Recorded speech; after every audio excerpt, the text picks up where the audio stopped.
Let's talk about Transformers: Rise of the Beasts. If you haven't watched the film, I have to say that this review will definitely contain spoilers, so if you don't want major plot or character details ruined for you, then come back to this video after watching the film. Rise of the Beasts has a very weak story, and the film has expository and dialogue issues. The film also suffers from having a lot of unexplained sequences and convenient solutions to its big world-ending problems. So much of the film felt like it was being made up on the spot, with information previously unknown to the audience being thrown at you in pivotal moments. Characters' motivations ranged from weak to unbelievable, and the film clearly didn't know what to do once it got to Peru. It is here that a large portion of this movie can easily bore you, because it's just exposition after exposition, and the robots do nothing but standing around in a widely framed shot and talk. Nothing interesting happens during this time, and the dialogues aren't even particularly good, channeling some serious fan film energy in some scenes. However, one of the most disappointing aspects of this film, for me, was how weirdly they handled Optimus Prime. Throughout the movie, various characters refer to him as a legend of sorts, a wise leader who's been leading the Autobots for millennia. Yet Optimus here acts like a naive teenager throughout most of the film's runtime. He's also this weird, egotistical Optimus Prime who is somehow surprised if an enemy blocks his generic attacks. He also spouts very violent dialogues throughout the film that don't come across as classy as they did in the previous films, but more like a hot-headed teenager slamming his door behind him in an argument with his mom or something. Optimus talks a lot in this film, but ends up saying very little. His speeches in this movie were as generic as they come and left no impact on the viewer. Another issue I have with this film is the musical score. I think it was serviceable at best in most scenes and just didn't do much to elevate the film. There were large, empty portions of this movie where the score could have said something to us, given a subtext. Instead, we get faint and subtle droning of strings or some generic arrangement going on in the back instead of some hard-hitting melodies like we've gotten in the past. In fact, this movie has one of the lamest versions of Arrival to Earth with completely unsatisfactory chord modulations and arrangements that also plays in the most unusual place in the film. It felt like it was shoehorned in and doesn't hit as hard as it should. Even in The Last Night, a movie so horribly disappointing and flawed, the Arrival to Earth cue that plays when Optimus regrets his betrayal is soulful and stirs up emotions. The score here sounded like a generic school marching band's attempt at the famous Jablonski themes and lacks severe depth and richness.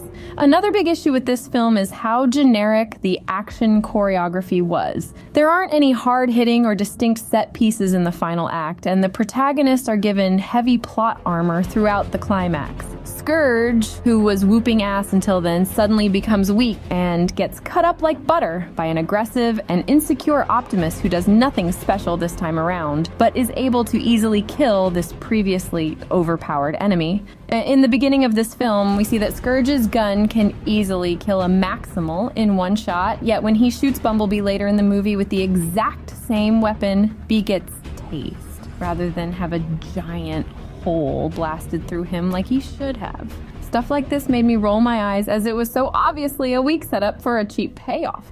Moments like Optimus begging Noah to not destroy the transwarp key were cringe, offered little to no tension, and just felt awkward to watch with the way it was directed. The Maximals in this film have very little development, and some Maximals like Rhinox and Cheater might as well have not been in the movie at all, because they do virtually nothing. In fact, the entire final battle felt quite underwhelming, complete with a cheesy scene involving Noah's little brother in Brooklyn, who's somehow still communicating to him through his walkie-talkie, telling him to show them his true spirit or something. So much cringe. This isn't to say there wasn't some cool and enjoyable things in this film. I loved the opening few minutes on the Maximal planet. It was a great introduction to Scourge and Unicron, in addition to Primal's backstory. I even liked the score in this particular sequence, and the scene let the movie start on a high that unfortunately is never achieved again. I also loved Mirage. He was funny, quippy, and quite adorable throughout the film. I like the idea that he could transform into anything he wants, but I do think his powers were handled a bit perplexingly. Mass shifting is an issue in this film, and it's especially prevalent in Mirage. As fun as his character was, I didn't appreciate the cop-out at the mid-credit scene where he's shown to be alive after his big sacrifice. It's another moment where the movie insults our intelligence, insinuating that Noah somehow fixed him by putting together his car mode. Whenever this movie takes us into dark sequences in forests, museums, and caves, the movie channels its inner horror movie, complete with jump scares, and I quite enjoyed that tone in this film. Wish we got more scenes like that. In fact, the opening shot of Scourge quipping while walking through the dark forest in the beginning of this film was super effective, and nothing Scourge does or says afterwards quite tops that. I loved the shots of Scourge talking to Unicron from Earth after he steals what he thinks is the entire transwarp key. I thought that whole sequence was really well done and has very nice editing and dialogue. In the end, however, Rise of the Beasts was disappointing, boring, and suffers from a lot of the same issues the Michael Bay Transformers movies did, but also ends up making new mistakes and ends on such an inconsequential note that the next film could easily retcon this film and go wherever it wants to. I personally place this movie right above Bumblebee and slightly below The Last Night in terms of enjoyment.